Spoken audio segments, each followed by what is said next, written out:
জেলা প্রশাসনের নিয়োজিত সম্মানিত ম্যাজিস্ট্রেট, যিনি অত্যন্ত ডাইনামিক এনার্জেটিক, আজকে উনি এই অনুষ্ঠানটির সভাপতিত্ব করছেন। এই অনুষ্ঠানটির সম্মানিত বিশেষ অতিথি হিসেবে বক্তব্য রেখেছেন যিনি মাদকা শক্তি নিরাময় কেন্দ্রের অতিরিক্ত বিভাগীয় পরিচালক ডক্টর জাহিদ হোসেন মোল্লা, অত্যন্ত চমৎকার বক্তব্য রেখেছেন। এখানে অন্যান্য অতিথিবৃন্দের মধ্যে আমাদের স্বাস্থ্য বিভাগের উপপরিচালক ডাক্তার আজাদ সাহেব সহ অন্যান্য নেতৃবৃন্দ বক্তব্য রেখেছেন। মাদকাসক্তি নিরাময়ের বেশ কয়েকজন যারা আজকে সুস্থ হয়েছেন তারাও এখানে বক্তব্য রেখেছেন।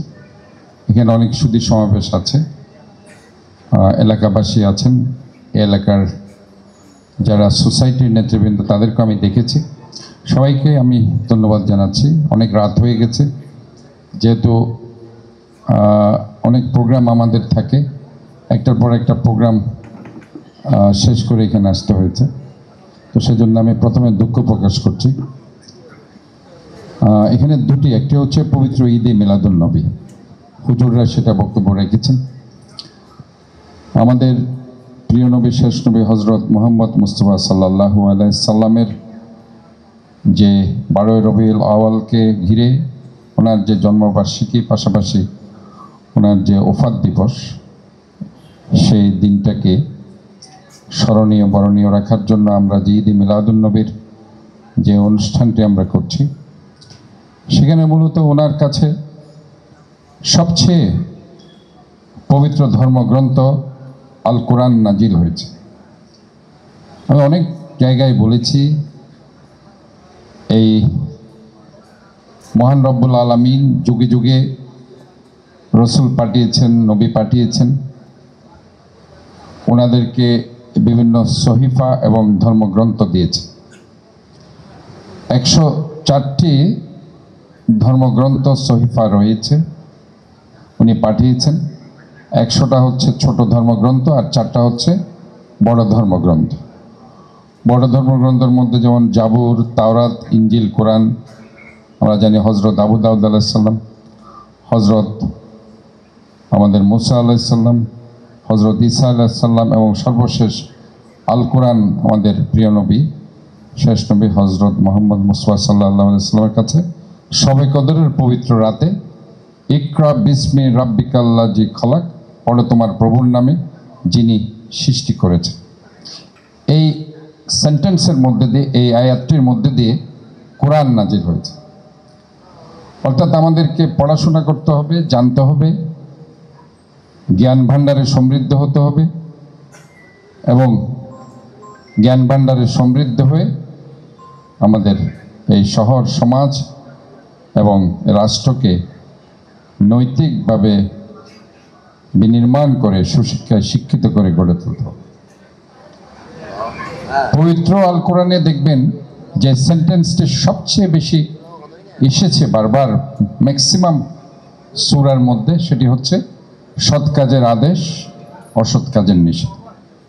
এই যে আজকে যে আমরা নিরাময় কেন্দ্র, মাদকাসক্তি নিরাময় কেন্দ্রের যে 5ম বর্ষপূর্তিতে যে কথাটি আমাদের সমস্ত বক্তারা বলেছেন, সেটা হচ্ছে সৎ কাজের আদেশ, অসৎ কাজের নিষেধ। আমরা অসৎ কাজ করব না, আমরা কোনো ধরনের ড্রাগস নিব না, ঘুষ খাবো না, আমরা কোনো ইপটিজিং করব না, আমরা কাউকে মারধর করব না, সন্ত্রাসী কার্যকলাপ করব না, চাঁদাবাজি করব না। এগুলো হচ্ছে অসৎ কাজ এবং এই অসৎ কাজের নিষেধ আমাদেরকে করতে হবে। এবং যারা অসৎ কাজের নিষেধ করতে ভয় পায় তারা হচ্ছে দুর্বল প্রকৃতির, ঈমান যাদের আছে তারা। কিন্তু আপনি যদি শক্তভাবে প্রতিবাদ করেন, এই অসৎ কাজগুলো কখনো হতে পারে না। যারা প্রকৃত ঈমানদার তারা কিন্তু এটা করার জন্য তারা এটা সবসময় সচেষ্ট থাকে। কাজে আমি মনে করি যে আজকে মাদকাসক্তি নিরাময় কেন্দ্রে আমাদেরকে কিভাবে এটা থেকে ফার্স্ট প্রিভেনশন, প্রতিরোধ কিভাবে করা যায়। প্রতিরোধ করতে হলে রাষ্ট্রীয়ভাবে, যেমন এক সময় আমরা দেখতাম যে ইয়াং ছেলেরা এখনও আসছে কিনা আমি জানি না, ইন্ডিয়ান বর্ডার দিয়ে ফেন্সিডিল, ওই ফেন্সিডিলে আসক্ত হয়ে গেছে অনেক ছেলে, ব্রিলিয়ান্ট ছেলেরা আমি অনেক দেখেছি, মেডিকেল কলেজ, ইউনিভার্সিটি, অনেক ভালো ভালো ছেলেরা এই মাদকাসক্তিতে আসক্ত হয়ে গেছে। আরেকটা হচ্ছে মায়ানমারের বর্ডার দিয়ে ইয়াবা। এই দুটো মূলত এজেন্ট, মাদকাসক্তির এজেন্ট, যেগুলো দিয়ে আসলে সবাই মাদকে আসক্ত হয়ে যাচ্ছে। এই যে আপনার, আমি যেহেতু দীর্ঘ গত 16-18 বছর ধরে একটি বড় দল বাংলাদেশ জাতীয়তাবাদী দলের সর্বোচ্চ জায়গায় ছিলাম, পোস্ট ছিলাম, 7 বছর ধরে এই দলের সেক্রেটারি ছিলাম, 9 বছর ধরে প্রেসিডেন্ট ছিলাম, যার কারণে বেশ কয়েকবার আমাকে জেলে যেতে হয়েছে। এবং আমি দেখেছি জেলের মধ্যে ছোট ছোট বাচ্চারা, আমি আসলে আমাদেরকে তো মেইন ভিআইপিতে রাখতো না, যেহেতু আমি রাজনীতিবিদ হিসেবে তারা আমাকে ভিআইপি দিত না, ডাক্তার হিসেবে ভিআইপি দিত। ওইখানে যে রুমটাতে রাখতো আমাদেরকে, বাচ্চাদের যে রুম আছে তার পাশে একটা রুমে আমাকে ভিআইপি একটা সরঞ্জাম দিয়ে সেখানে রাখতো। তা আমি বাচ্চাদের সাথে দেখতাম যে ম্যাক্সিমাম মামলা যারা বাচ্চা, এই যে বলেছেন আপনারা 14, 15, 16, 17, 18, 20 বছরের বাচ্চা, ম্যাক্সিমাম তারাই কিন্তু এই ইয়াবাতে ধরা পড়েছে। হয় ইয়াবা ক্যারি করছে, না হয় ইয়াবা তাদের পকেটে পাওয়া গেছে, না হয় কেউ তাদেরকে ইউজ করাচ্ছে। আসক্তি তো আছেই। এই যে আসলে বাচ্চাদেরকে ইউজ করার কারণে তারা ওই ইয়াবা সম্বন্ধে তাদের জ্ঞান হয়ে যাচ্ছে এবং আলটিমেটলি গিয়ে তারা সেটা সেবন করছে, তারা ওইটাতে আসক্তি হয়ে যাচ্ছে এবং আলটিমেটলি তারা কি করছে, তারা অপরাধ জগতে তারা বিচরণ করছে। যখন একজন জেল খাটে সে বারবার কিন্তু জেলে যাচ্ছে এবং সেখানে আরেকটা জিনিস আমরা দেখছি, আমি একটা সেল যেটা আছে সেটা অনেক সময় দেখা যায় তাদেরকে বের করার জন্য বলা হয়, যেহেতু অনেকের উকিল থাকে না, বাট সেখানে সেটাও কার্যকর না। তবে যে জিনিসটা আমাদের দরকার সেটা হচ্ছে পুনর্বাসন, রিহ্যাবিলিটেশন, যেটা আজকে এখানে অনেক নিরাময় কেন্দ্রের উদ্যোক্তা পরিচালকরা এখানে আছে। সেখানে তারা বলেছেন সেখানে অনেক সময় তারা খুব ফ্যানাটিক হয়ে যাচ্ছে, তারা অসম্ভব ফেরোসাস হয়ে তাদেরকে মারতে আসছে, তাদের কোনো নিরাপত্তাও থাকছে না। এটা ঠিক, কারণ এইসব সাইকোলজিক্যাল ডিসঅর্ডার যাদের থাকে, বিশেষ করে সিজোফ্রেনিক যে রোগীগুলো আছে, অনেক সময় দেখা যাচ্ছে এটা ডেভেলপ করে সিজোফ্রেনিয়া এই মাদকাসক্তি থেকে, এবং ডিপেন্ডেন্স ডেভেলপ করে, অ্যাডিকশন ডেভেলপ করে, যার কারণে গিয়ে তারা যখন ওই মাদক যখন পায় না তারা তখন পাগলামি করতে থাকে, তারা এক পর্যায়ে অসম্ভব হিংসাত্মক কার্যক্রম করার জন্য চিন্তাভাবনা করে। কাজে ওই সময় তাদেরকে নিয়ন্ত্রণ করাটা কঠিন। আমি যারা নিরাময় কেন্দ্রগুলো চালনা করছে তাদেরকে ধন্যবাদ জানাচ্ছি, তারা এত বছর ধরে অত্যন্ত দক্ষতার সাথে এই কাজগুলো করে যাচ্ছে। আসুন তাদেরকে করতাল দিয়ে আমরা শুভেচ্ছা জানাই। এবং এখানে আমি মনে করি এটা সবারই দায়িত্ব। নৈতিক শিক্ষা যখন আপনি দিতে পারবেন না তখন সমাজে এগুলোর সৃষ্টি হবে। আর তাই আমি প্রত্যেকটা জায়গায় আজকে নৈতিক শিক্ষার কথা বলছি, এবং পাশাপাশি আপনি যখন তাদেরকে উপাদান দিতে পারবেন না সমাজে, তখন তারা অন্য পথে ডেভিয়েটেড হয়ে যায়। যার কারণে আমি মেয়র হওয়ার পর ঘোষণা করেছি 41 ওয়ার্ডে 41টি খেলার মাঠ আমি করে দিয়ে যাবো ইনশাআল্লাহ। এক সময় এই যে যুব সময় আমরা যখন ক্লাস 4, 5, 6-এ পড়তাম, আমি এখানে সবাই যারা, আমার মনে জাহিদ ভাই, এখানে আমাদের ডাক্তার আজাদও আছে, আমাদের যারা আছে ম্যাজিস্ট্রেট সাহেব সহ অন্য কর্মকর্তারা, ছোটোকালে আপনারা মাঠ কোথায় যেতেন? স্কুল শেষ হলো মাঠে যেতেন, খেলতেন, সন্ধ্যা পর্যন্ত খেলে আবার বাসায় চলে আসতেন। এখন ওই ধরনের মাঠ খুবই কম হয়ে গেছে, সব বিল্ডিংয়ের পর বিল্ডিং উঠে গেছে। এবং এখন যেগুলো হচ্ছে টার্ফ হচ্ছে, সেখানে বড় লোকের ছেলেরা শুধু খেলতে পারে, মধ্যবিত্ত, নিম্ন মধ্যবিত্ত, গরিবের ছেলেরা সেখানে খেলতে পারে।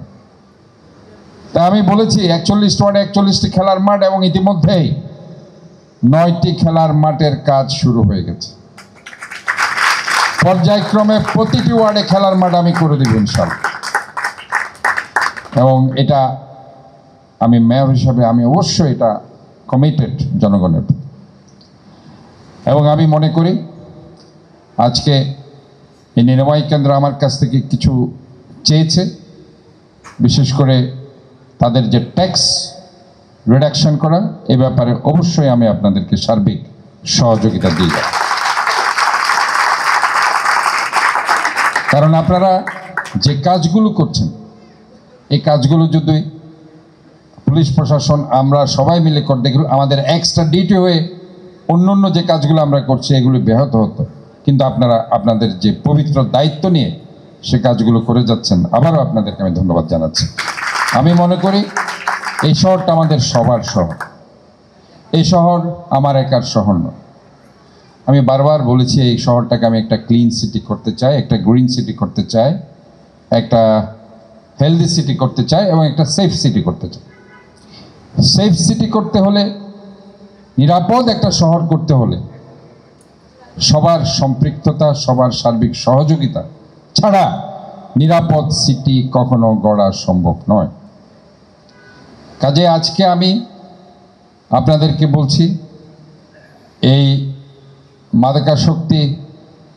মাদকাসক্তি প্লাস মাদকের বিরুদ্ধে আমাদেরকে কিছু ক্যাম্পেইনিং করতে হবে। আমাদেরকে মাদকের বিরুদ্ধে লড়াই করতে হলে মাঝে মধ্যে কিছু র্যালি, সিম্পোজিয়াম, রাস্তার মধ্যে আমাদেরকে তাদের গণসচেতনতা বৃদ্ধি করে এবং কি কারণে তারা আজকে মাদক সেবন করছে এই ধরনের একটা কাউন্সেলিং করা। আমরা শুধুমাত্র চিকিৎসা দিলে হবে না, আমরা প্রতিটি সেন্টারে যদি আমরা কিছু সাইকোলজিস্ট, নট সাইকিয়াট্রিস্ট, সাইকোলজিস্ট যারা সাইকোলজি সাবজেক্টে পড়ে, কারণ সাইকিয়াট্রিস্টের বেতন অনেক বেশি, আমরা যদি ওই সাইকোলজিস্ট আমরা যদি নিয়োগ দিয়ে তারা যদি কাউন্সেলিং করে, তাহলে দেখা যাবে যে আস্তে আস্তে আস্তে ওরা মূল কারণ যদি তারা উদ্ভাবন করতে পারে, সর্ট আউট করতে পারে, তাহলে সহজে তারা সেটাকে নিরাময় করতে পারবে। এই সময়টুকু কিন্তু দিতে হবে। আজকে আমাদের বড় প্রবলেম হচ্ছে আমরা কিন্তু ডাক্তার যারা আছে আমরা সময় দিতে চাই না, আমরা আসলে রুট কজটা বের করতে চাই না, because we have lot of works আমাদের আসলে দৈনন্দিন জীবনে। সেজন্য আপনারা সাইকিয়াট্রিস্টের পাশাপাশি কিছু সাইকোলজিস্ট আপনারা অবশ্যই নিয়োগ দিবেন এবং দরকার হলে আপনার প্রতিদিনের জন্য না, তারা সপ্তাহে 2 দিন আসবে, সমস্ত রোগীগুলোকে তারা কাউন্সেলিং করবে, তারা তাদের কথাগুলো বের করবে এবং দেখবেন এতে করে কিন্তু অনেক কাজে দিবে। এটা কিন্তু এখন উন্নত বিশ্বে এই চিকিৎসাটাই কিন্তু শুরু হয়েছে, counselling and then vocal therapy. এই যে আমি ভোকাল থেরাপি দিব তাদেরকে আশ্বস্ত করব, অ্যাসিওর করব, এটা একটা বিরাট ইম্পর্টেন্ট আমার মনে হয় চিকিৎসার দিক থেকে। তা আমি আজকে আর বক্তব্য বাড়াচ্ছি না, যেহেতু অনেক রাত হয়ে গেছে, অনেকক্ষণ ধরে আপনারা ধৈর্য ধরেছেন। আমি আপনাদের সবার সুস্বাস্থ্য দীর্ঘায়ু কামনা করছি এবং আবারও বলছি এই শহর আমার একার শহর নয়, এই শহর আমাদের আপনার সবার শহর। আমরা সবাই মিলে এই শহরটাকে একটা নিরাপদ শহর গড়ে তুলব, একটা ক্লিন, গ্রিন, হেলদি, রয়্যাল, মাদক মুক্ত একটি শহর আমরা গড়ে তুলব। ধন্যবাদ সবাই।